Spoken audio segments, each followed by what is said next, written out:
Hi guys, Rob from Iceboxauto here today. I'm just going to show you an install which we've done on a Porsche Panamera. This is our big massive 12.3 inch screen. As you can see, a really lovely interface here. So I'm just going to give you a little bit of a rundown. There was a little bit of a sod to fit this, complicated. So obviously just be mindful there if you're going to get it installed by someone. Do a few checks with us previously just to make sure that the system's going to be okay for your car. So this is the home page, which I believe you can change. So obviously I'm just going to give you a few rundown of the system itself. As you can see, music, navigation and FM AM radios there too. I'll just put the radio on here. Just needs to be tuned in. Does work with the steering wheel controls, which basically, as you can see, let me just lower it down. As you can see, work with the steering wheel controls there. So I'm just going to go, it's the first time it's just being installed, so we do need to configure it slightly. This is your the maps, which is got Waze, which is being installed onto there for the customer. Obviously what we have done prior to the completion of the install as we were doing it. Let me just shut that down. This one here is a little music app which takes you through an MP3 player. So it does come with some USB cables which have gone into the glove box, which you can install a USB pen with your movies and music. There's your settings there, which takes into the back settings of the Android. As you can see, some systems here. Okay, so just going to the application side. See, we've got these ones here. It's just a few apps which are being put on during the install, like this a Gamma car launcher and stuff like that's being put on there. You've got this is for the original screen of the Porsche. You can get the 360 cameras working on this one. We haven't, cars doesn't have it, so it doesn't have the, I'm not going to show you. So I'm just going to show you the CarPlay side. So this is the CarPlay side of the system. It does connect in through Bluetooth. This is connected to my Apple phone today, hence why you're getting CarPlay. You can also get Android Auto on the same app, so if you've got an Android phone you would get Android Auto too. As you can see, it's nice and swift responsive. This is just basically apps that have been brought over from my phone. As you can see, we SoundCloud, Google Maps. There's Google Maps here. There's my Google Maps. There's my Apple Maps there too.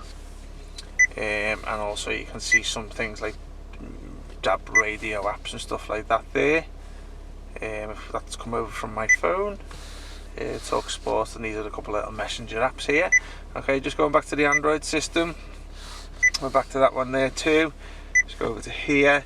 There's your App Store for your Google Apps, Google Play Store if you want, Apple Music, and there's a few car launchers there and browsers and stuff like that.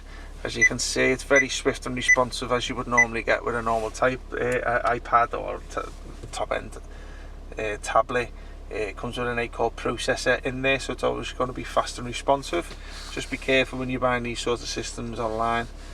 Some people tend to rack them up with low processors and RAM, which obviously just causes people no end of problems. Okay, so there's your, it's got a DSP sound processor in here.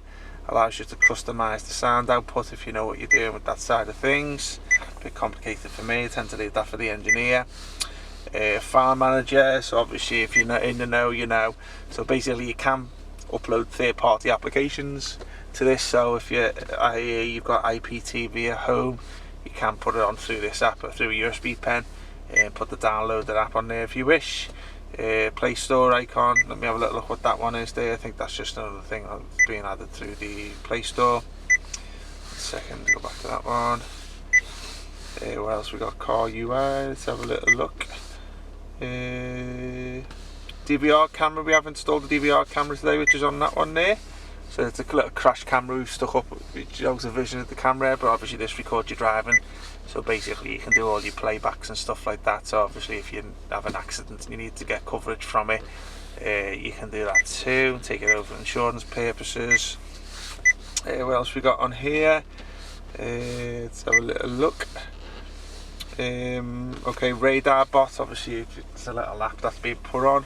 TPMS, so this is an external device, so obviously you've put the Android TPMS for the customer today, which consists of little caps that go on the dust caps, and you get a little sensor box that goes behind the dash, and it gives you the PSI or the bar. You can change that if you want. So if you wanted to change it to bar or PSI, you can just change it through there. Let's go back out, vehicle settings. Okay, so obviously it's little car's computer information that we'd expect on the older system. You also get that on here too. So they are really made for this car, and obviously you're catering for what the old car tends to have. So sometimes you can get some really good useful information through there. Let's have a look at this one. There's your radio app there too. Spotify, as you can see, YouTube, Waze and stuff like that. So I hope you liked the video today, guys. So just I'm just learning this unit myself, sort of thing. So in terms of me having a full extensive video on it, like, I'm just going to keep it short today, because it's our first install on this particular product, and we're just basically learning our way around it. Let's have a little look here. So yeah, there you go. Okay, have a nice day, guys. Take care. Bye bye.